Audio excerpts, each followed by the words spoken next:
Okay. Okay, good. Well, welcome to the Seattle P-I Editorial Board. Thanks. It's great to be here.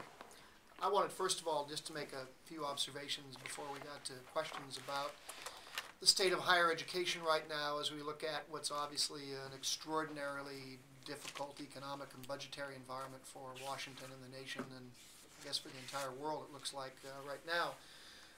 And with that comes some challenges that are both disturbing, but there's also some curious ironies and confluences of forces that make this both the wrong time to be making cuts in education, especially higher education, and also put us in a box where we don't have as many options as we'd like to have.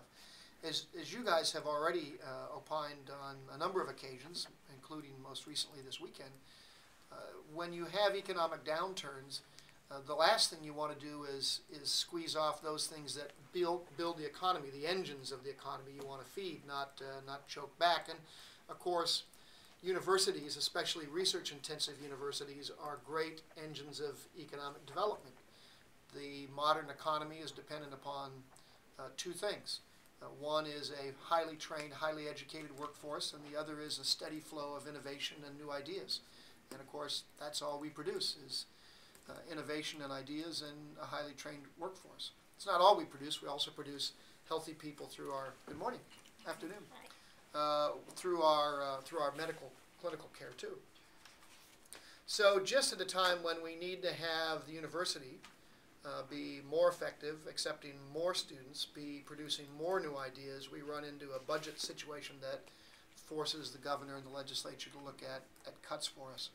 That's an enormous frustration and disappointment because we know the role we could play in helping solve the economic problems of the state. It's also an odd confluence of issues because right now we're at a demographic peak of young people coming out of high school. So right now for the UW, we're seeing something on the order of a 20% increase in applicants for next fall's freshman class. That means we could have 25,000 or more applicants for the freshman class for 5,000 slots. This year we had 20,000. It could balloon to 25,000. We know that professional student applications will go up because people are looking to retool and add more credentials and knowledge so that they can go back into the marketplace. It's a time when people generally flood back into schools and colleges. So we're obviously trying to make the case to the governor, to legislators, to opinion leaders, business leaders, that while we recognize that no one's going to escape these budget problems without cuts, including us, that however they get managed when it comes to higher education, they are done in a way that doesn't kill the golden goose.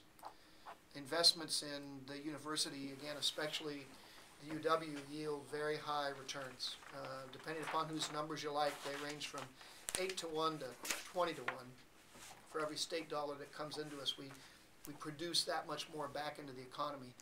At a time like this, it would make sense to feed that engine, not to starve it. So that's what we wanted to chat with you today about, and then any other questions that you might have. Great.